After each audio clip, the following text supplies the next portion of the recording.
dasa malalasa ameskishin gakada dona we dasa dugacha dimbude kasi sugiye kin sureutis ayo biana gido la fasa pelertine tokuotis bayna gabalu andichis acherena la ahemis morkiao de Jesus yatis yesidameto anangisimichis yatis ባርካቸው አንድ ላይ ፕሮግራም የመራችኋል እንደዚሁም ደግሞ አምልኮ መራውን ኪቦርድ ተጫውተን ሁላችሁንም እግዚአብሔር አምላክ ይባርካቸው። እጃችሁ ዘርጉና ተባረኩ በሉ። ድገሙና በሉ። ያው ክረምት ነው ያው ገባ ሳይ ተመስገን ጎን ያለው ተመስገን በሉ። ያው ደስ ይላል። ክረምት ከሌለ ያው እንደዚህ ነው። ስለዚህ ዛሬ ዝናባማ ነው። ከሰዓት በኋላ ያለው ሰዓት ጥሩ ነው። በዝናብ ያላረሰ ሰው ያው በጋ ላይ ምርት አያገኝምና መጽሐፍ ቅዱስ ያዘን ቀጥታ ትንቢተ ዳንኤል ምዕራፍ 7 ነው የምንቀጥለው። እንግዲህ ባለን ሰዓት አለኝ በጣም ሰዓት ስላለን ሰፊ ሰዓት በነስተም ባነስተም ባለችን ሰዓት የጌታ ነገር እንካፈላለን። ሰው ለጊዜው ሰዓት አለው፣ ለስራ ሰዓት አለው፣ ለመብል ሰዓት አለው፣ ረጅም ሰዓት፣ ለሻይ ሰዓት አለው፣ ረፍት ሰዓት፣ ሻይ ሰዓት ተብሎ ረጅም ሰዓት አለው፣ ለምሳም አንድ ሰዓት አለው። ቢያንስ ከ6 እስከ 7 ሰዓት የምሳ ሰዓት ተብሎ ያው በምሳሌ ቤታችሁ ታውቁታላችሁ። የምሳ ረፍት ነው። ሻይ ረፍትም አለ 11 ሰዓት አካባቢ ላይ። እንደዚሁም ደግሞ የተለያዩ ረፍት ጊዜያቶች አሉና በጣም ሰው ጊዜ ሰጥተው ነው የሚካፈለው። ግን ለእግዚአብሔር ነው ጊዜ የሌለን ሰው ለእግዚአብሔር በጣም ጊዜ ያነሰ ነው። ለዚህ ነው ጌታ ቃል የምንማርበትም ጊዜ ያንሳል፣ ያጥራል። በጣም እየተጨናነቀን ነው አንድ ሐሳብ የምንጨርሰው እንደምንም አድርገን። ስለዚህ ለምንድነው ሰው ጊዜ ለእግዚአብሔር የለውም? ለራሱ ጊዜ ያለው፣ ለስራ ጊዜ ያለው እንደምታውቁት ሌትና ቀን ይለፋል ለመኖር ግድ ነው። ጌታም ደግሞ ያው ሰርተን እንድንበላ አዞናል። ምንም አይቀየር ነው። ጌታ ብንጸልይ መስራት አይቀርም እንባረካለን እንጂ።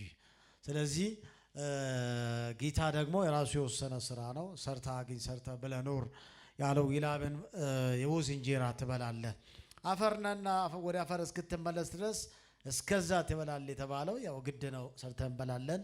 ግን በዚህ መሃል የጌታ ነገር የጌታ ጊዜ ሲጠፋ ግን ጌታ ደግሞ ያዝናል። እሺ ምዕራፍ 7 ሁላችንም እናውጣና እናንብበው። ዳንኤል መጽሐፍ ትምህርት ከጀመረን በጣም ቆየት ብሎ ነበርና በመሃል ኮንፈረንሶችም በአመት በዓል በመግባት እና አቆምነው። ዛሬ ደግሞ እንጀምራለን። በጣም ትንቢተ ዳንኤል መጽሐፍ ከ7 ጀምሮ ዛሬ እንቀጥላለን። በተለይ በአረቦቹ ላይ 7 ሁላችንም መጽሐፍ ቅዱስ አውጥተን እናንብበው። ብዙ ሰዎች የማይታወቁት ባልንጀራ አላለው ብዙውን ጊዜ መጽሐፍ ቅዱስ ነው። ብዙ ሰዎች አያውቁትም፣ አይታወቁም ከመጽሐፍ ቅዱስ ጋር።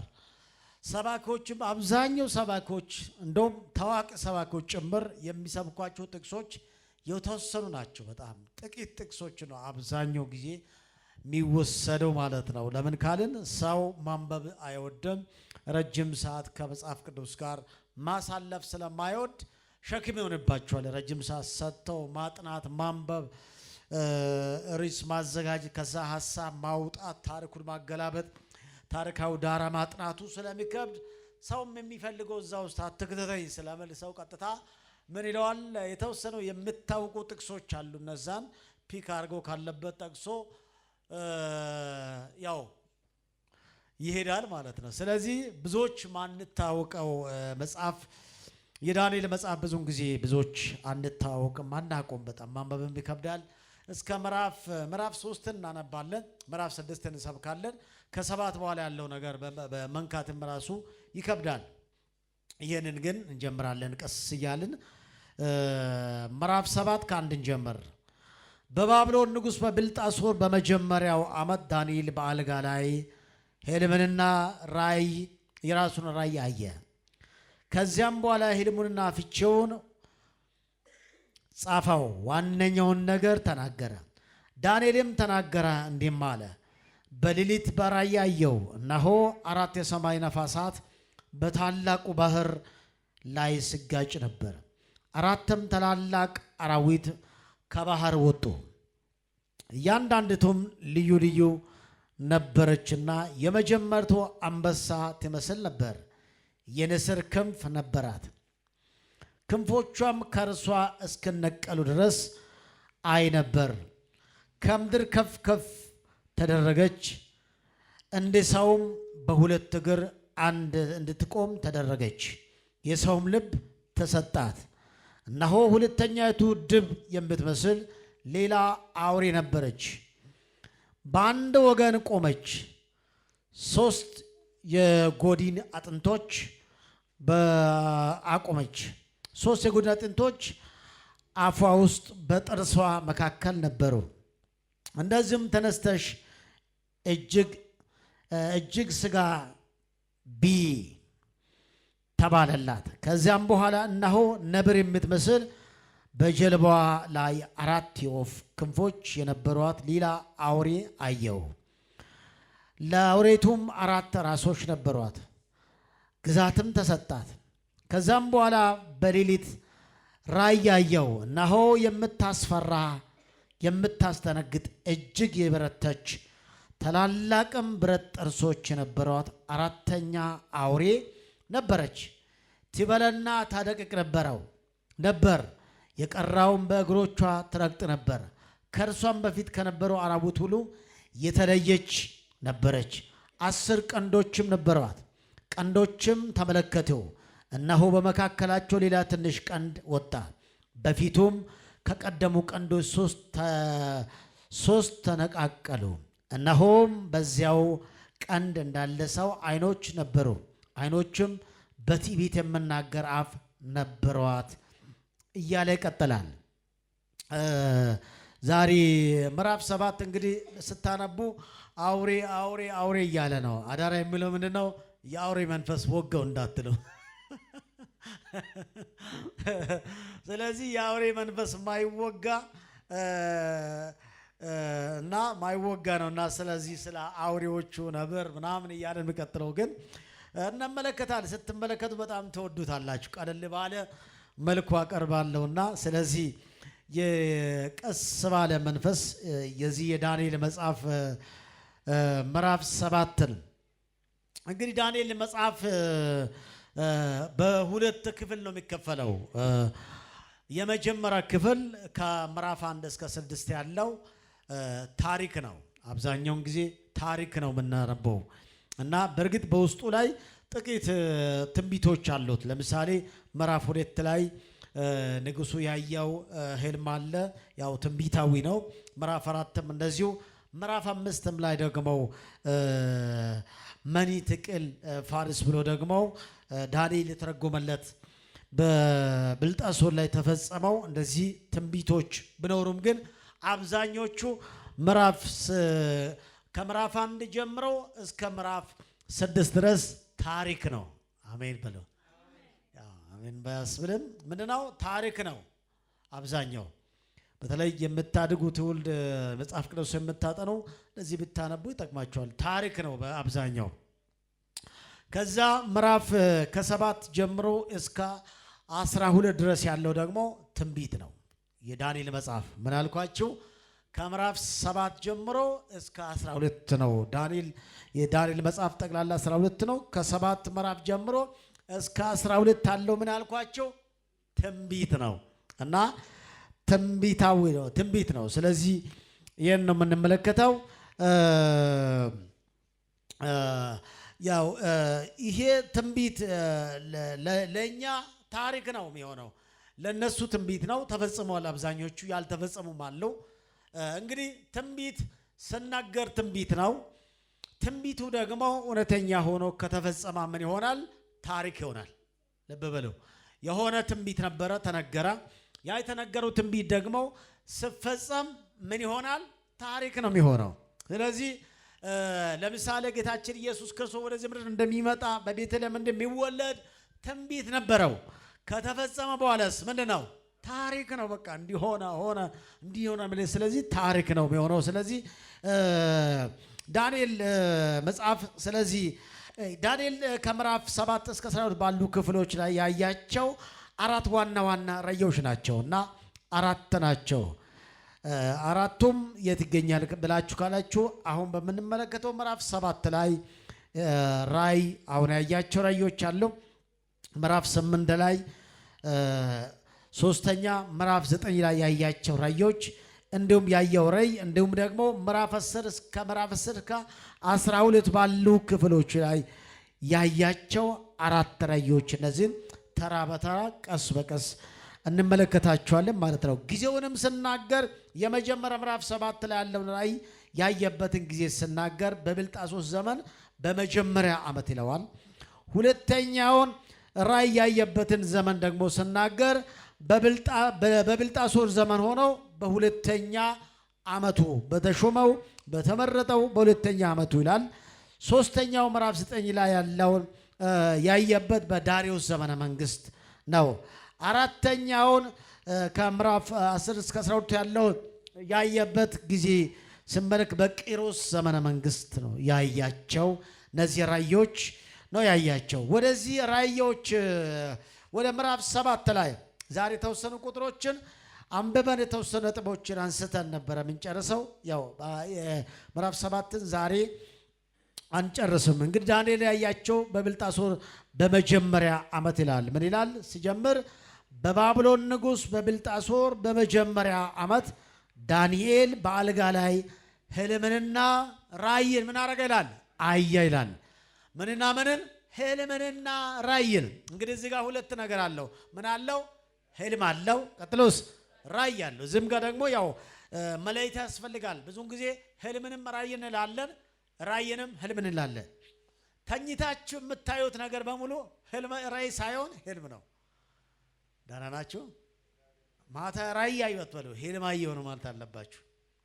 ሰላም ነው። በመኝታ ሆናችሁ በተኛችሁበት ደክማችሁም ይሁን ሳትደክሙ ሌሊቱ ላይ ተኝታችሁ የምታዩት ነገር ምን ይባላል? ህልም ይባላል። ራእይ የሚባለው አይናችሁን ሳትጨፍኑ መንገድ እየሄዳችሁም ሊሆን ይችላል። ጉባኤ ላይ እንደዚህ ቁጭ ብላችሁ ሊሆን ይችላል። የትኛውም ቦታ ላይ ካፌ ላይ ቁጭ ብላችሁ ሊሆን ይችላል።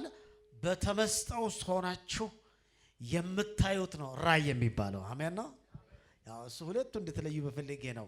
ብዙውን ጊዜ ራእይ ስለምትሉ ስለምንላችንም አንድ ራእይ አይቻለሁ ህልም ያለው በቃ ማታ አያችሁት ምን ነው? ህልም ነው። በተመስጦ ሆናችሁ በቀንም ሆነ በምሽት በየትኛውም ቦታ ቁጭ ብላችሁ መንገድ እየሄዳችሁ ሊሆን ይችላል። እየሰራችሁ ሊሆን ይችላል። እየገነባችሁ የሆነ መንፈስ ውስጥ ገብታችሁ ተመስጦ ሐሳብ አይደለም እያልኳቸዋለሁ። ብዙ ጊዜ ሰዎች በመኞት ያሰቡትን መልእክት ብለው ያስተላልፋሉ። የተመታየው አይሆንም። የሆነ ያሰቡት እንደው ምን ላምጣለ መልእክት አስበን የምናመጣው አይደለም። መልእክትም በነገራችን ላይ አሁን እንደዚህ አይነት ሴራዎች እንደዚህ አይነት የፌክ መልእክቶች ስለተጀመረ ማሰብ አለባችሁ። ቆይ ለሱ ምን ላምጣለ ብለን የምናመጣው አይደለም። እግዚአብሔር ባለቤቱ ሲያፈስልን በእኛ ላይ እኛ ነው የምንሰጠው እንጂ ቆይ አስቤ ቆይ ለኢላስ ምን ልናገር ብለን የምናስበው አይደለም። ራሱ ባለቤቱ ለእንትና ተናገር ብሎ እዚህ ጋር ሲያስቀምጥ ልብ ላይ ወይም ራእይ ቁጭ ያገለገልክ ራእይ ሲያሳይ የዛ ራእዩ ትርጉም ሲመጣል ያንን ነው የምትናገረው እንጂ አስባ ቆይ ለእሷ ምን ልናገር ቆይ ብናስበው ነገር የለም። አሁን እንደዚህ አይነት ፌክ የሆኑ ትንቢቶች ዛሬ ላይ በጣም አገር እየረበሸ ነው ያለው። የተመታየው እንደው መልእክተኛ እንደው ትንቢት ጌታ ካልሰጠን መናገር አያስፈልግም። ጌታ ከሰጠን አሁን ሰው ዛሬ ምን መሆን ይፈልጋል መሰላችሁ? ነቢይ ለመሆን በቃ እኔ ነቢይ ሆኛል ይላል ሁሉም ሰው ስትመለከተው። አንድ ዘማሪ አንድ ጊዜ አንድ ወዳጅ ያስታወቀኝና ምንድነው ታወቀ እግዚአብሔር ሰው ዘማሪ ነው አለ እና ያ ዘማሪ አይ ዘማሪ አይደለም ነቢይ ነኝ አለ። አያቸው አይደለ? በቃ ዘማሪና ሳንሳን ነቢይነትን ያካብደዋል ማለት ነው። መሆን የለበትም። እና ትንቢት ካልተናገረን በቃ የግድን ሞታለን ወይ? አይቻልም። ያልተሰጠን መሆንም መናገርም አይቻልም። ጎን ያለው ሰው ያልተሰጠህም መናገርም መሆንም አይቻልም በለው። የተሰጠንን በአግባቡ ሰረንና ነው አይደለ እንዴ? ብዙ ሰው ያልተሰጠውን ሳይሰራ የተሰጠውን ሳይሰራ ያልተሰጠውን ለመስራት ማይፈነቅለው ድንጋይ የለም። የተሰጣችሁ ብቻ መስራት ነው። እግዚአብሔር ለኔ በሰጠኝ ነገር ውጤታማ ከሆንኩኝ በቂ ነው። አሜን። በቃ ሌላ ምንም አልታገልማ። ትግል ጉዳይ አይደለም። ስለ ጸጋ ስጦታዎች ሮቡ ላይ እያነሳን ነበርና ጸጋ ስጦታ ጉዳይ ትግል ሳይሆን ባለቤቱ የሚሰጠው ነው። አሜን። ሳንታገል ሳንቸገር በቃ የኛ ስራ ቢሆን ለፍተን ነው አይደለ? ለምሳሌ ነብይነትን ለስን ብትለው አይለስንም፣ ግን ቸርች ላይ ተንበይ ብትለው ይሸርብያል። አዎ እንደዚህ ነው ማለት ነው። ነብይነት ቅባት ልስን ነው ቢሰራው ብትለው አይሰራም። ምክንያቱም ለህንጻው ሳይሆን ለቤተ ክርስቲያን ተሰጠው። አሜን ነው። እና ነብይነትን አገር ምራ ብትለው አይመራው። ለምን? የተሰጠው ለቤተ ክርስቲያን ነው። ስለዚህ ማንም ሳይቸግር ሳይደክመው ጌታ በመንፈሱ የሚያፈሰውና የሚሰጥ ነገር ነው። አሜን ነው። ወደዚህ ወደ ህልምና ራእይ ጋር ሄጄ ነው ወደዛ ሄድኩት። ሪሴሱ አይደለምና ስለዚህ ራእይ ህልም የሚባለው ጉዳይ ሁላችንም በትክክል ግልጽ አልገለን ክሊር አልገን መያዝ አለብን። ምንድነው ህልም? ብዙን ጊዜ ከስራ ብዛትም ያው የስራ ብዛት ያመጣዋል፣ ድካምም ይመጣል። እሺ ለምትተቶ ጊዜ ሰጥቻለሁ እና በስራ ብዛት ይመጣል ህልም። ህልም አብዛኛውን ጊዜ ቀን ላይ ያያችሁ ሰው ሊመጣ ይችላል እና ቀን ስትታገል የዋላችሁት ነገር በህልማችሁ ሊመጣ ይችላል። እሱንም ቼክ ማድረግ ያስፈልጋል ማለት ነው። ብዙ ጊዜ የድካም ውጤት ነው። ሰው ሲደክም የደከማችሁበት ይመጣል።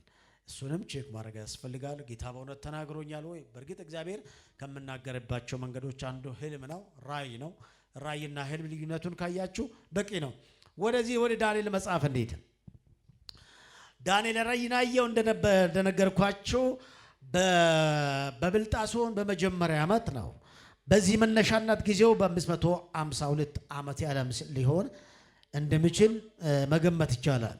በተለያዩ አራዊት የተመሰሉት መንግስታት ከዳንኤል ዘመን ጀምረው ጌታችን ኢየሱስ ክርስቶስ በዳግም ምጽአት መጥቶ ዓለምን እስከሚገዛ ድረስ ባሉ ጊዜያት የምነሱትን ዋና ዋና መንግስታትን ያመለክታል። ቅድም ያነበብነው ምዕራፍ 7 ላይ ያየናቸው የተለያዩ ደግሞ አራዊት የተመሰሉ መንግስታትን ነው የሚያሳየው። አራዊት ናቸው የምለው መንግስታት ናቸው።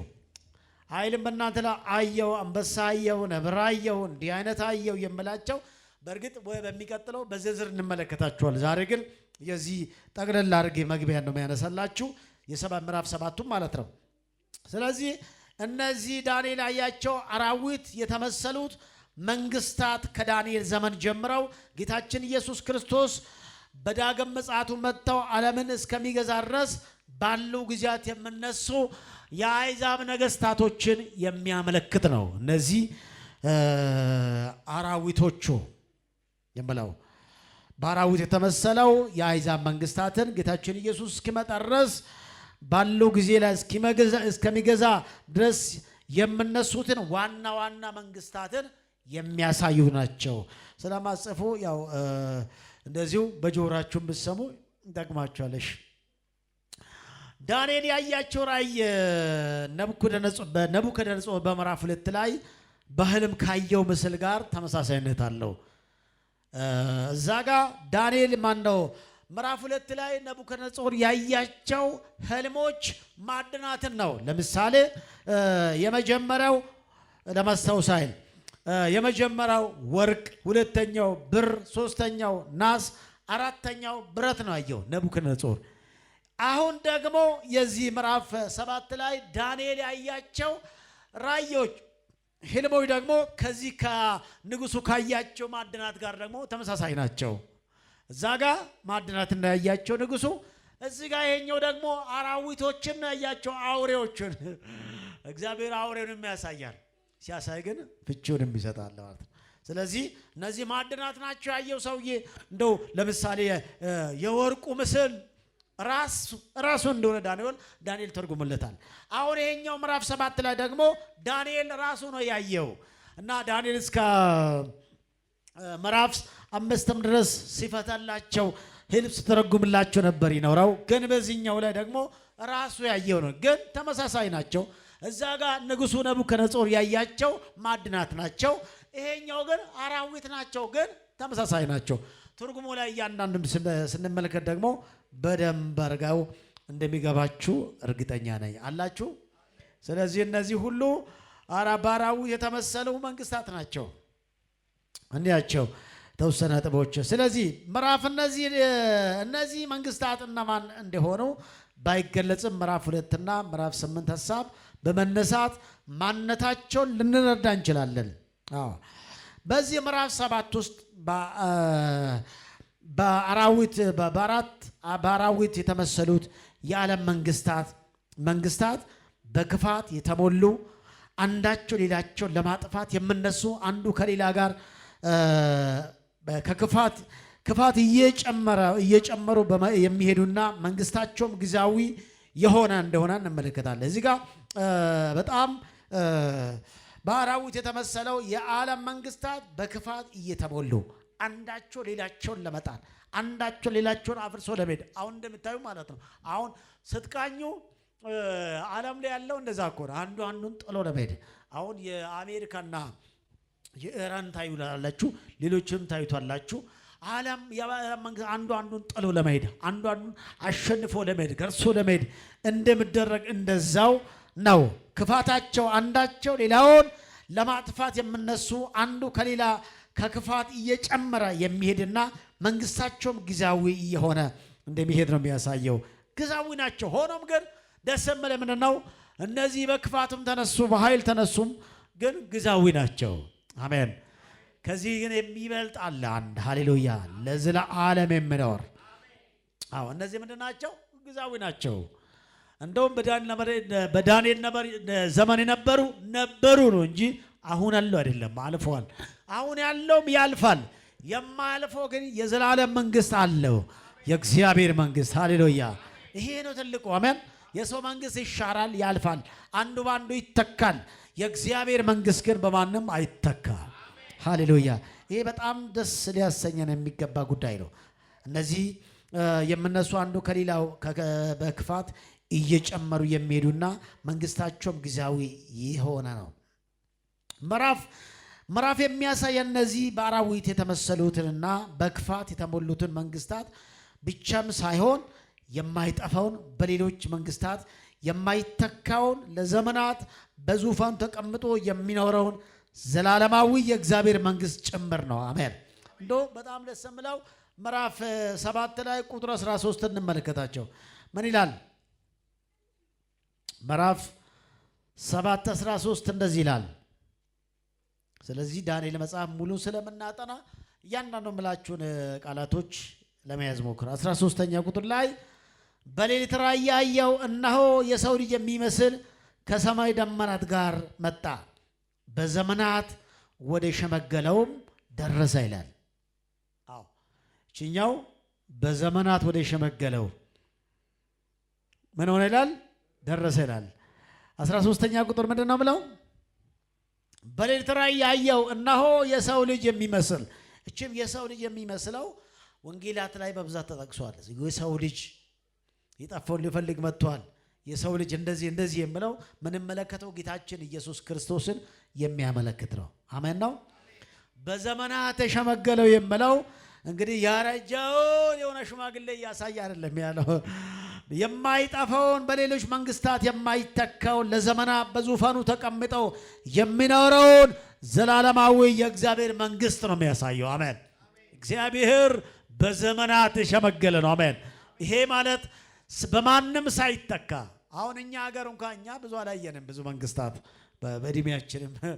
በእድሜያችን እኔ ያየሁት እንግዲህ ኢህአዴግን አይቻለሁ። እሺ በዛ መሀል ይላል እንደ ያው ብልጽግና አሁን በእኛ ያለው ደርግ ሲባል ሰምቻለሁ። በፊት የነበረ ሲባል ነው የሰማነው አይደለ?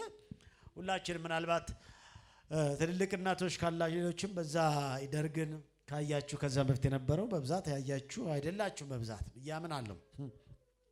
ጥቂት ነው ያየናቸው አይደለ? ግን በዚህ ባየናቸውም ሁሉ እያየን ነው። እንደውም በዚህ ባጭር ጊዜ እዚህ ኢትዮጵያ ሆነን በዓለም ላይ እየሆነ ያለውን እያየናቸው ነው። አሜሪካን ካያችሁ አንዱ በሌላ ይተካል። ከ8 ዓመት በኋላ የለም ይወርዳል። ህገ መንግስቱም ስለማይፈቅድ 2 ዙር አሜሪካን ከመራ በኋላ አይችልም፣ ይወርዳል። አንድ 8 ዓመት ከመራ ይወርዳል። በቃ አንዱ ይተካል። ትናንትና የነበሩ መንግስታት እኛ የምናውቃቸው እንደ ኦባማ ነበሩ፣ እነ ቡሽ ነበሩ፣ ጆ ባይደን ነበር። አሁን ትራምፕ ድጋሚ መጣ። እነሱም ያልፋሉ። የማያልፍ ግን የዘላለም መንግስት እግዚአብሔር ነው። ዓለም ላይ እንደያየናቸው ነው። እንትና ተቀየረ። በተለይ ወደ አፍሪካ አካባቢ ደግሞ ሲመጣ መፈንቅለ መንግስት ይበዛል። አፍሪካ አካባቢ አብዛኛው ገልብጦ ገባ ነው። አሁን አፍሪካ በብዛት ገልብጦ ለመግባት ነው የምጥረው። ያው ዲሞክራሲያው እኛ ሀገር ያለው ሁሉ በጉልበት ነው። ያው ሁሉም በጉልበት ከዚህ የተነሳ እኮ ነው ሀገር ማይለወጡ። ጉልበተኛ ህዝብ ነው አፍሪካ አብዛኛው ጉልበት ነው። ከዛ ሄድና ይቆይና ተባብሮ አሁን እስካሁን ድረስ ጫካ ያለው ህዝብ አለ አይደል? እኛም ነገር አለ። ለምን? ያው ስልጣን ለመያዝ ማለት ጫካ ይሄን ያህል ጫካ ላይ የሚያጠፋውን ዘመን ቢሰራ ቢያለማው እኮ ስንት የትና በደረሰ እስከው ጫካ ድረስ 24 ሰዓት እየተዋጉ አለው አይደል? እኛም ነገር ላይ ዙሪያችን አለ። አዲስ አበባ ብቻ እንጂ በብዛት ያለ እንትን ሰላም አብዛኛው እኮ ጫካ ለጫካ ወደባ። ለምን? ይሄን መንግስት ገልብጦ ለመግባት ማለት በቃ አሁን ይሄ ቢወርድም ደግሞ ሌላ ይመጣል፣ ሌላውንም ደግሞ ገልብጦ ለመግባት አብዛኛው እንደዚያ ነገር ይኖራል። ግን ደስም ላይ መፈንቅለ መንግስት የማይደረግበት አንድ መንግስት አለ፣ የእግዚአብሔር መንግስት። አሜን አሜን አሜን አሜን። በዘመናት የሸመገለ በዙፋኑ ተቀምጦ ያለው ለዘላለም የሚኖር እግዚአብሔር ነው። እንኳንም የሱ ልጆች ሆነን አሜን። አንዱ በሌላ ይተካካል። መተካካት ስራ ይሰራል። ያረጃሉ፣ ይሄዳሉ፣ ይሞታሉ። አሁን እኛ ሀገር ጠቅላይ ሚኒስትር የነበሩ የመለስ በሞት ነው ሄዱ ያለ። አንዳንዱ ደርግ ጊዜ የነበረው እስካሁን አሉ እና ዙምባቤላ አሉ ይባላል። መንግስቱ ኃይለ ማርያም አሉ። መሞታቸው አልሰማንማ አሉ። ወደ 80 ምናምን ናቸው። ወደ 90 88 89 ወደዛ አካባቢ ናቸው እድሜያቸው አሉ አይደለ? አዎ አሉ፣ ይኖራል፣ ነበሩ እዛ። ስለዚህ የኛ ጌታ ግን ለዘላለም በዙፋኑ ላይ አለ። ዳንኤል የሚያነሳው የሰው መንግስት እንደዚህ ጨካኞች ናቸው። አሁን በውር የተመሰሉ ስራቸው እናያለን። አንድ ባል እንመለከታቸዋል። በጣም ከዚህ በኋላ ያለው እያንዳንዱ ጭካኔያቸው ጭካኔ አይደለም፣ ኃይላቸው ኃይል አይደለም፣ ጉልበታቸው ጉልበት አይደለም፣ ስልታቸው ስልት አይደለም። እና እነዚህ ቢሆን ምንም ጨካኝ ቢሆን ምንም አሁን በዓለም ላይ እያስፈራ ያለው ነገር ምንድነው? ኒኩሌር የሚባለው ጦር መሳሪያ ነው። ኒኩሌር በጣም ብዙ ሺህ ሜትሮች ሄዶ የሚያቃጥል የሚያፈርስ ማለት ነው። አሁን ይሄ እሱ ላይ ነው ዓለም ዋና ሀገራት ከሱ ጋር ነው ትልቁ ፍጥጫ ማለት ነው። አሜሪካም እንደምታውቁት ነው። ሌላም ነገር እንደዛ ነው። ለምን? ኃይሉ አንዱ ዓለም ላይ የሚፈራው የመጨረሻ ዘመን ይሆናል ተብለው የሚሰጋው ምንድነው ታውቃላችሁ? ኒኩሌር ፍንዳታው ከፈነዳ ዓለምን ባንዴ ይጨርሳል የሚል ስጋት አለው ሰው። እና ይሄ ደግሞ እና ደቡብ ኮሪያ ካያችሁ በቃ በዚህ ነው። አንድ የደቡብ ኮሪያ መንግስት ካያችሁ አጭር ነው፣ እንደዚህ ነው ብለው ሆነች እቺ የምታክለች ሁሉ ጊዜ እሱን ማየቁት ሳቄ ነው የሚመጣው። በዛ አጭር ነው። አጭር እንደምታውቁት ትዕቢተኛ እኮ ነው። አጭር ሰው ለምን ትዕቢተኛ? እዚህ ሀገርም እንደዛ ነው። አጭር ሰው አላጋጠማችሁ? አጭር ሰው በጣም ትዕቢተኛ። ይሄ የሰሜን ኮሪያው በጣም ሲበዛ ትዕቢተኛ ይላል። አዎ ዋናው ትምክህት አለ በጣም። እና ጌታ የለሾች ናቸው። እንግዲህ በአንዱ ሀገር በዛ ሀገር ሰሜን ኮሪያ ኃይለኛ ትዕቢተኛ አመፀኛ ጌታ የለሽ ናቸው። ደቡብ ኮሪያ ደግሞ የጌታ ሀገር ናቸው። ደስ አይልም? በቃ በጣም ተባርኳል። እነዛ ደግሞ በዓለማው ያው በሚያፈነዱት ነገር ነው በቃ ትምክህታቸው። ታችኞቹ ደግሞ የደቡብ ኮሪያዎቹ ደግሞ አብዛኞቹ በጌታ አሜን። እንግዲህ ደቡብ ኮሪያ ያሉ ቸርቾች ማለት በቃ ይሄ የኛ ስቴዲየም የለም እንደዛ ናቸው ቸርቾ በብዛት። በቃ አሁን እኛ ጋር ሜጋ ቸርች የሚባሉ ትንሽ ስንት ካሬ ላይ ያረፈው ነው። እነሱ ጋር ስቴዲየም ነው አንድ ቸርች በቃ እንደዚህ በጣም ትላልቅ ነው። እና ስለዚህ ጌታ ይባረክ። እና በዛው ልክ ነው ተባረኩት። ደግሞ እነሱ በጣም ተባረኳል። እና ብዙ ካምፓኒ ያላቸው ምን እላችሁ ነው? ምንም ኃያል ቢሆኑ ምን ይሆናሉ? ያልፋሉ፣ ይሻራሉ፣ ይሄዳሉ። ዳንኤል ግን አንድ ነገር ያሳያል። በዘመናት የሸመገለው በዙፋን ላይ ተቀመጠው በማንም የማይተካውን የዘላለምን መንግስት እግዚአብሔርንም ያሳያል። ያየው ነው። ዓለም ላይ የክፋት መንግስታትን ጥጋየ ክፋታቸውን አየ። አራዊት በአውሬዎች የተመሰሉ እነዚህ ያያቸው አውሬዎች ቀላሎች አይደለም አይደል? ነብር አይቶታል። ከዛ አንበሳ እና ድብ ታውቁታላችሁ? አታውቁም? የለም እዚህ ይኖራል። ግን በጣም ጨካኝ ነው። ይሰባብረዋል ካገኘ ማለት ቆራርጦ ነው የሚጥለው። እና ነብር እንደምታውቁ እነዚህ ልክ እንደነዚህ ናቸው። ባህሪያቸው፣ ስራቸው፣ ተግባራቸው እንደዚህ ናቸው። እንደውም ነብር ላይ የተጨመሩ ነገሮች አሉ አይደለ? ለምሳሌ በጣም አንበሳት ይመስል ነበርና የንስር ክንፍ ነበራት ይላል። እንግዲህ አንበሳ ላይ የንስር ክንፍ ካለው አስቦ ድሮም አንበሳ ነው። የንስር ክንፍ ካለው እንግዲህ በሮ ይጨርሳል ማለት ነው። እነዚህ መንግስታት ናቸው እኮ እንደዚህ ስራቸውን እናያለን ሌላ ጊዜ። እና ግን በዚህ ሁኔታ ውስጥ ምን አይደል ዳንኤል ምን ነው የምላቸው? በዚህ ሁኔታ ውስጥ ግን ከነሱ ባሻገር ደግሞ አንድ ነገር ያያዋል። በዘመናት የተሸመገለ ይላል። ይሄ ሸመገለ በዙፋን ላይ ተቀምጦ የሚኖረውን ዘላለማዊውን የእግዚአብሔር መንግስት ሃሌሉያ እኛን የሚገዛን ዓለምን የሚገዛውን እነዛ ጨካኞች ቢሆኑም ከጊዜ በኋላ የሚሽረውን አሜን የሚሾም የሚሽር በሰማይ አለ። እንደሱ ባይሆን እኮ እግዚአብሔር ከላይ ሆነው ነገስታትን እኮ ባይሽር እሺ አይለው። ማን ነው ንቅርቅ የሚያደርጋቸው? እኔ 97 ለአንድ ነገር አስተውል ነበርና አዲስ አበባ 100% ቅንጅት አሸነፉ እና ቅንጅት አሸነፉ። ራሳቸውም ተናገረው እንግዲህ አዲስ አበባ ላይ ተሸንፈናል አለ መለስ ዜናዊ። አልሰራንም አዲስ አበባ ላይ ከዚህ ወደፊት ግን በደንብ መስራት አለብን አሉና አንድ ቃል የተናገሩት ነገር እኛ እኮ ንብ ነን አሉ። እኛ ንቦች ነን፣ ተዋግተን ነው ገባነው። ከቻላችሁ ተዋግታችሁ ግቡ አሉ። እነዛ ኬት መጥቶ ይዋጉና አልቻሉም። በቃ ወረደ። በምርጫ አሸንፋችኋል፣ ግን እኛ ተዋግተን ነው ገባነው። ስለዚህ ተዋግታችሁ ከገባችሁ እንሰጣለን አለው። በቃ የለም አልቻሉም። በቃ ቀራ። አንድ ነገር ደግሞ አስተዋልኩ። በዚህ በትዕቢታቸው እኛ ኃይል አለን እኛ አቅም አለን ባሉት ከተወሰነ ዓመታት በኋላ በቃ ያው ባለቤቱ ዋናው ወሰደ አይደል? አቅም አለ ያለቅም። ለዚህ ነው ነገስታት ከላይ ከሰማይ የሚሽር የሚሾም ባይኖር አይለቅም፣ ወዳጅ እንኳን ሊለቅ። ስለዚህ እግዚአብሔር በላይ በሰማይ አለ። አሜን አሜን። በዙፋኑ ላይ አለ። ሃሌሉያ። ለዚህ ነው ሲዘመር ሁሉ ጊዜ ደስ አይላችሁም? እግዚአብሔር አለ አለ። ዝም ብሎ አይደለም አለ የሚባለው ስላለ እኮ አለ ነው። አንቺ ማልናለሽ አሁን ብሎ ለምላችሁ እግዚአብሔር እኮ አለኝ ስትሉ ደግሞ እንዳለ ስላወቃችሁ ነው። አሜን። እስቲ አለ በሉ። በዙፋኑ ላይ የተቀመጠው አሜን አሜን አሜን። ጻድቅ ፈራጅ፣ ቅን ፈራጅ፣ እውነተኛ ዳኛ ሃሌሉያ በዙፋኑ ላይ አለ። እግዚአብሔር አለ። እሱ አለ እኮ ለዘላለም ማይነቀነቅ። ፖለቲካ ፓርቲዎች አያስቸግሩት፣ አይቃወሙት፣ ተቀናቃይ የሌለበት፣ ተፎካካሪ የሌለበት ብቻውን የሚገዛ የዘላለም ንጉሳችን አለ። ሃሌሉያ። ስለዚህ እናሳየን ምዕራፍ 7 ቁጥር 1 ላይ እንግዲህ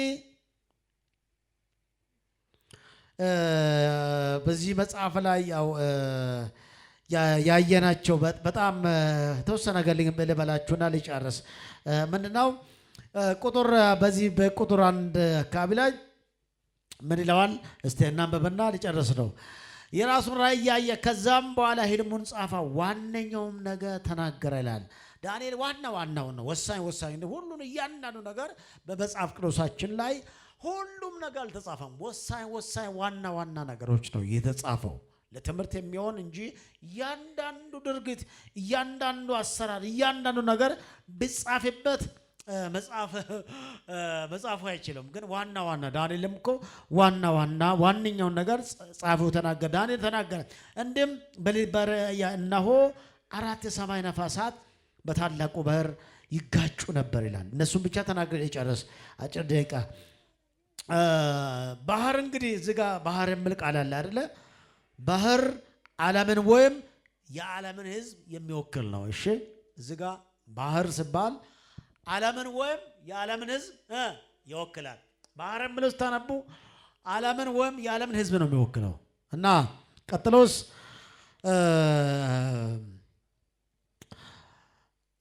በተመሳሳይ መጽሐፍ በዮሐንስ ራእይ 13ኛ ላይ ምን ይላል? እስቲ አውጡ።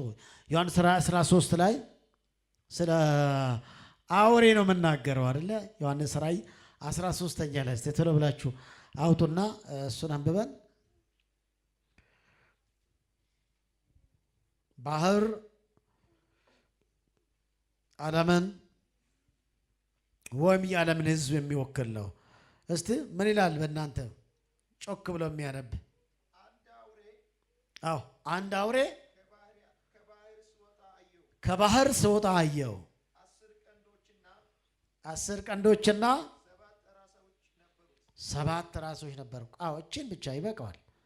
እና ምን አለ? አንድ አውሬ ከየት ሲወጣ? ከባህር። እንግዲህ ከውቅያኖስ ከወንዝ ይወጣል አይደለም። ባህር ሲባል ከህዝብ ይወጣል ነው። ስለዚህ ይሄኛው ወደ 666 ነው ይሄ የሚያሳየው። ብዙ ጊዜ እሱ ጋር ነው የተጠናው። እና ስለዚህ ባህር ምኑን ያሳያል? ባህር ምን አልኳቸው? ዓለምን ወይም የዓለምን ሕዝብ ያመለክታል። ባህር ያው የዳንኤል መጽሐፍ ትንታኔ ስለሆነ እንድታነቡ አደራላችኋለሁ። ስለዚህ አንድ አውሬ ከባህር ሲወጣ አየው። 10 ቀንዶችና 7 ራሶች ነበሩት። በቀንዶቹም ለ10 ዘውዶች በራሱ ላይ የስድብ ስም ነበር። ያየሁትም አውሬ ነብር ይመስል ነበር። እግሮቹም እንደ ድብ እግሮች። እንደዚህ ይቀጥላል። አሁን እሱ ጋር ሌላ ጊዜ ዮሐንስ ራእይ ስናነሳ እናየዋለን። ስለዚህ እችን ሀሳብ ብቻ ተናግረን ለመጨረስ ነው። አንድ አውሬ ከባህር ሲወጣ አየው የሚል ተገልጾ ታግኝቷል። 4ቱ ነፋሳት የዓለምን 4ቱን አቅጣጫዎች ያሳያል። እዚህ ጋር ምዕራፍ 7ኛ ላይ አይልም በእናንተ መጽሐፍ 4ቱ ዳንኤል ምዕራፍ 7 ላይ እነሆ 4ቱ የሰማይ ነፋሳት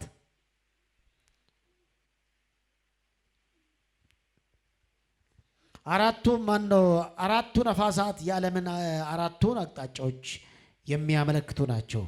ነፋሳት በታላቁ ባህር መጋጨታቸው ከባህር የሚወጡ 4ቱ አውሬዎች አንዱ ሌላውን ለማሸነፍና ለመጣር የሚያደርጉትን ጦርነት ነው የሚያሳየው። ምን ይላል እዚህ ጋር ዳንኤል ላይ? 4 ታላላቅ አራዊት ከባህር ወጡ ይልና እያንዳንዱም ልዩ ልዩ ስም ነበራቸው። እስተጋጩ የሚል አታገኙም ከላይ? እሺ እነሆ በሌሊት ራእይ ያየው፣ እነሆም 4 የሰማይ ነፋሳት በታላቅ ባህር ይጋጩ ነበር ይላል። ይሄ የሚያሳየው ምንድነው? 4ቱም ነፋሳት በታላቅ ባህር መጋጨታቸው ከባህር የሚወጡ 4ቱ አውሬዎች አንዱ፣ እነዚህ መንግስታት ማለት ነው፣ አንዱ ሌላውን ለማሸነፍ የሚያደርጉትን ግጭት፣ ጦርነት የሚያመለክቱ ናቸው።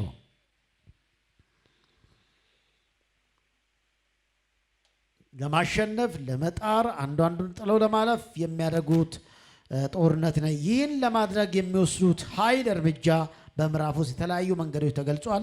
በምዕራፍ የተገለጹ አራቱ አራዊት በባህር ከተመሰለች ዓለም የሚነሱ የአሕዛብ መንግስታት ወይም ነገስታት መሆናቸውን ምዕራፍ 7:17 ላይ እናንብብና እንጨርስ። 7:17 በዚሁ በምናነብበት 17 ላይ ምን ይላል መሰላችሁ? ይህን ህልሙን ይተረጉማል። እንደዚህ ይላል፣ እነሆ 4 ታላላቅ አራዊት ከምድር የሚነሱ 4 ነገስታት ናቸው ይላል። አዎ ራሱ ሲፈታልን እዚህ ከላይ ያየናቸው 17ኛው ላይ ምን ይላል? እነሆም አራቱ ታላላቅ አራዊት ከምድር የሚነሱ አራት ነገስታት ናቸው። ነገር ግን የልዑሉ ቅዱሱን መንግስቱን ይወስዳሉ፣ እስከ ዘላለም ዓለምም መንግስታቱን ይወርሳሉ ይላል። ስለዚህ ምን አለው? ክፍሉ ላይ ምንድን አለው? ከባህር ማናው አራቱ አራዊት በባህር ከተመሰለችው ዓለም የሚነሱ አሕዛብ መንግስታት ወይም ነገስታት መሆናቸውን ያሳያል። ምዕራፍ 7 17ኛው ላይ እነዚህ አራቱ ታላላቅ አራዊት ከምድር የሚነሱ አራት ነገስታት ናቸው ተብሎ ተገልጿል። እንደምትመለከቱት የአራቱ ተምሳሌነት በየዘመኑ የነበሩ የአንዳንድ አሕዛብ መንግስታት ምልክት ወይም አርማ የሚያሳዩ ናቸው ተምሳሌቶች። ከዛም ዘመን ጀምሮ አሁን እስካለንበት ዘመን ድረስ አንዳንድ መንግስታት አርማ በእንስሳትና በአራዊት የተመሰለ ነው። ለምሳሌነት የጥንቱ ግሪክ አርማ አንድ ቀንድ ያለው ፍየል ነው። የእንግሊዝ መንግስት አንበሳ ነበር። የአሜሪካ መንግስት ንስር፣ የሩሲያ መንግስት ድብ፣ የቻይና መንግስት ድራጎን መሆናቸው ይታወቃል በብዙ ቦታ። ስለዚህ እነዚህ ተምሳሌቶቹም እነሱን የሚመስሉ ናቸው። ስለዚህ ከዚህ በኋላ ያለው በሚቀጥለው ስለምንቀጥል ያው ቀጣይ ላይ ደግሞ እያንዳንዱ መንግስታት ምን ሰራው፣ ከማጋ ተጋጩ፣ ምን አደረጉ የሚለውን በዝርዝር እንመለከታቸዋለን። ዛሬ ግን እስከ አራት ያለውን ብቻ ነው ያየነው። የመጀመሪያ አንበሳ ትመስል ነበር፣ ንስር ክንፍ ነበራት፣ ክንፎቿም ከእርሷ እስከነቀሉ ድረስ ምናምን የሚለው ይቀጥላል። ስለዚህ በዚህ መሃል ግን ይዛችሁ መሄድ አለባችሁ። እነዚህ ሁሉ ኃያላን መንግስታት ናቸው፣ አቅም ያላቸው ኃይል አላቸው። ግን በክፋት የተሞሉ አንዱን ለመጣል የሚጥሩ በጣም ጥሎም ያለፉ ናቸው። ግን በዚህ መሃል አንድ ትልቅ ነገር ትረዱታላችሁ። የማይጠፋውን በሌሎች መንግስታት የማይተካውን ለዘመናት በዙፋን ተቀምጦ የሚኖረውን ዘላለማዊ የእግዚአብሔር መንግስት አሜን። ስለዚህ በዚህ ልትበረቱ ይገባችኋል። ለዚህ ጌታ ክብር ይሁንለት። በዘመናት የሸመገለው የምለው በዙፋን ላይ ተቀምጦ ለዘመናት የሚኖር አሜን። እግዚአብሔር ነው ብላችሁ ካወቃችሁበትም ጊዜ ጀምሮ አንድም ቀን ያልተቀየረው የዘላለም ንጉሳችን እንመለከታለን።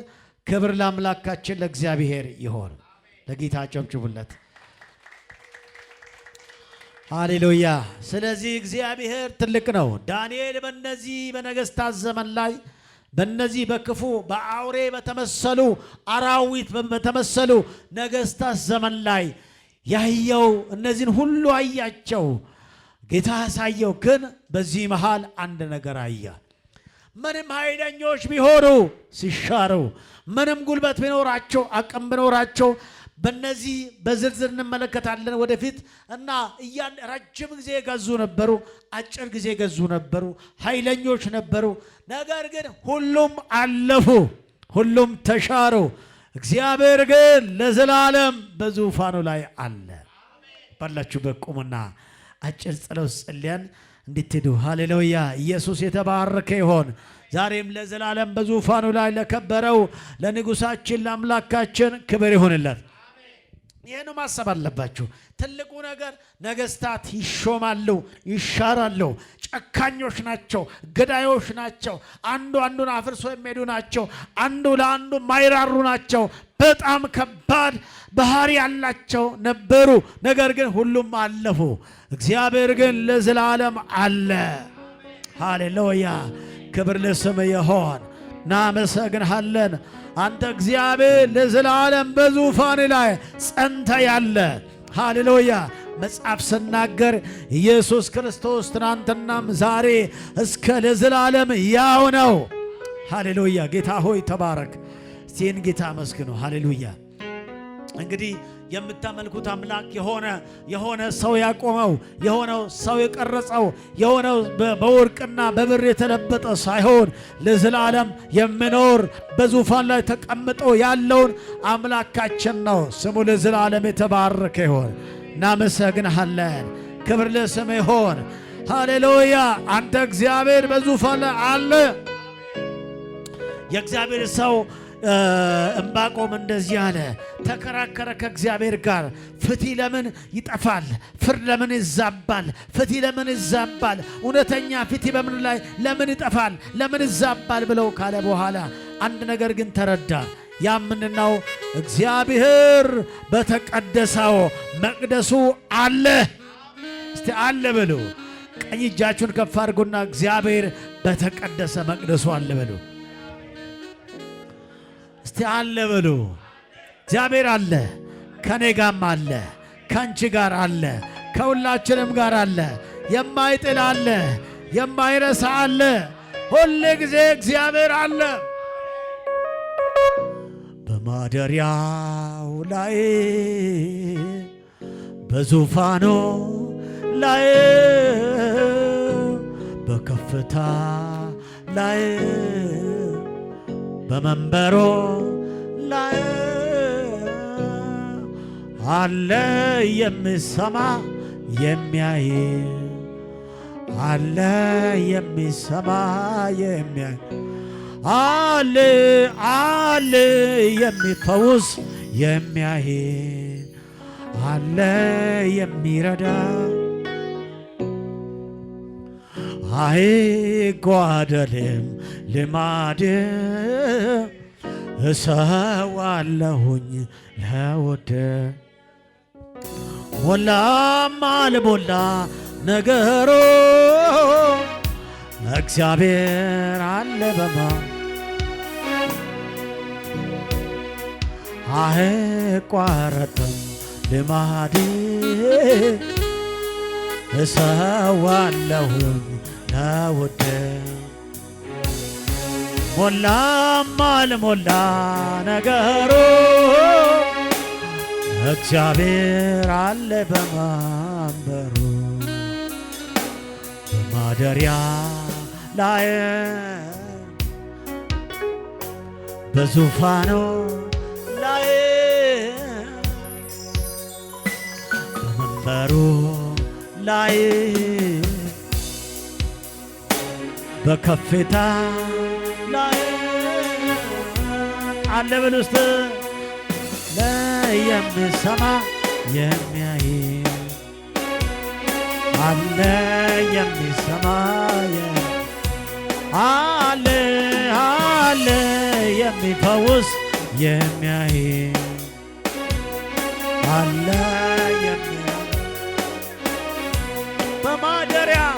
በማደሪያ ላይ በመቅደሱ ላይ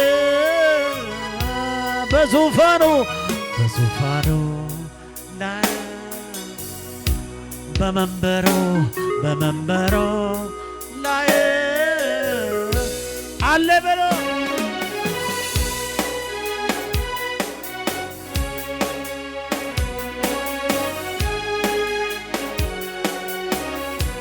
አለ አለ የሚሰማ የሚያይ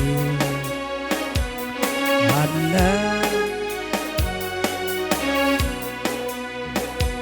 መጣሁ ለመልከው መጣሁ ላዳንቀው መጣሁ ለመልከው መጣሁ ተመስገን ነው ሌላማ አምሮት የለኝ ኢየሱስ ሌላማ አምሮት የለኝ ኢየሱስ ይክፈልኝ ሌላማ ናፍቆት የለኝ ኢየሱስ አዲስ ነው ጌታ አዲስ ነው ሁሌ ጊዜ አዲስ ነው ጌታ አዲስ ነው ሁሌ ኦ ሃሌሉያ በማደሪያ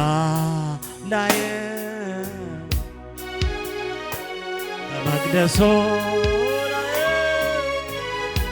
በዙፋኑ ላይ በመንበሩ ላይ አለ በለስተ አለ የሚሰማ የሚያይ አለ አለ አለ አለ የሚረዳ የሚያይ አለ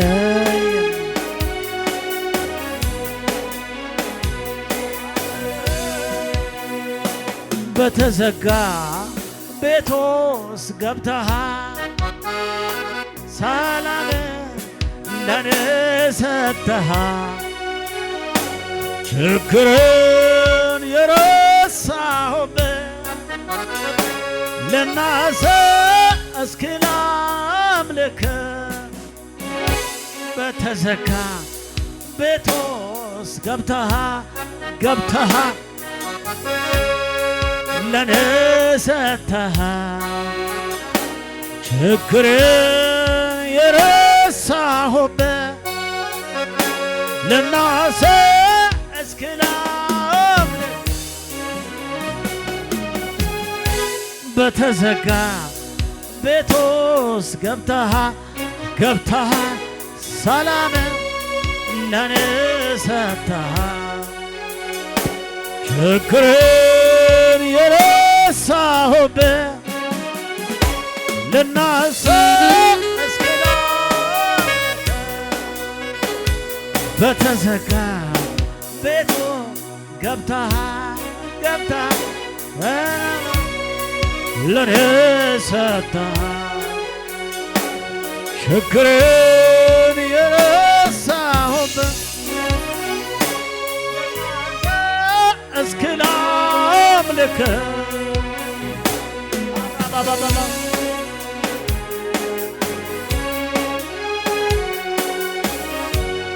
ሐዘንን የረሳሁበት ልናሰ እስኪ ላምልክ በተዘጋ ቤቷ ገብተሃል ሰላም ለሷ ሰጥተሃል ችግሯን ረሳችበት ታውልከ እስክት ወራ ባባባ ሳኮባ አራዳዶ ሳኮባ እናመሰግናለን። በተዘጋ ቤት ውስጥ ገብተሃል፣ ሰላምን ሰጥተናል፣ አለው ብለህናል። አንተ በዙፋን አለ።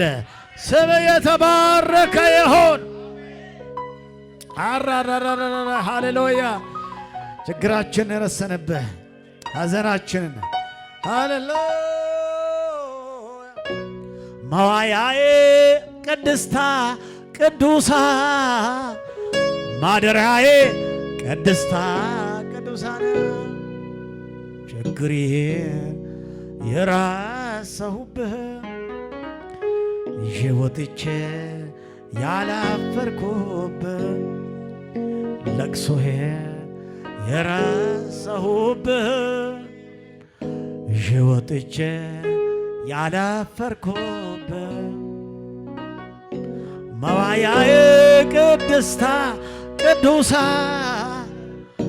ማደሪያዬ ቅድስታ ቅዱሳን ሃሌሉያ።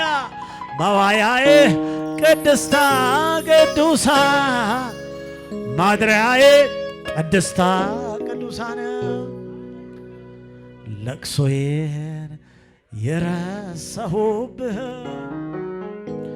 ይዤ ወጥቼ ያላፈርኩብህ መዋያዬ ቅድስታ ቅዱሳ ማደሪያዬ ቅድስታ ቅዱሳን ሃሌሉያ። ሐዘናችን የረሰንበት አሜን አሜን። ይዘነው ወጥተን ያላፈርንበት አሜን ኢየሱስ ነው። ሃሌሉያ። መዋያችን ማደሪያችን ቅድስታ ቅዱሳን ነው። ታስባላችሁ አይደለም? ተጨንቃችሁ ወደ ጌታ ስትመጡ ነው የምታርፉበት። አሜን አሜን። መዋያችን፣ ማደሪያችን፣ መኖሪያችን ቅድስተ ቅዱሳን አሜን አሜን። ለቅሷችሁን ሐዘናችሁን የረሳችሁበት ኢየሱስ ነው። ኢየሱስ የተባረከ ይሁን። ሰው ቤት ሄዳችሁ ሰው ጋር ሄዳችሁ ሐዘናችሁን እውላችሁ የሚያስረሳ አይደለም እንደገና የሚያስለቅስ እንጂ። ሃሌሉያ! ፊቱ ላይ ሞገስ አለው። ኢየሱስ ይባረክ። መጽሐፍ ምን ይላል መሰላችሁ? ባህር አየች፣ ሸሸች፣ ዮርዳኖስ ወደ ኋላ ተመለሰች ይላል። የጌታን ግርማ አይቶ ባህር ይሸሻል፣ ዮርዳኖስ ወደ ኋላ ይመለሳል። እግዚአብሔር ፊት ሞገስ አለው። ሃሌሉያ! እኔ ሁል ጊዜ ማላፍርበት ሕይወት ማለት የጌታ ፊት ነው። ማላፍርበት ቤት ማለት የኢየሱስ ፊት ነው። አባቴ ቤት ሄጄ እንኳን አስከፍቶኛ ቃለሁ። እናት ቤት ሄዳችሁ ተከፍታችሁ አዝናችሁ ወጣችሁ ታውቃላችሁ። ጌታ ጋር ግን ስትመጡ ፈገግ ትላላችሁ። ኢየሱስ ያድናል። ሐዘናችሁን የረሳችሁበት ኢየሱስ ነው። ያስረሳው ኢየሱስ ነው። አሜን አሜን። ሕፃናቶች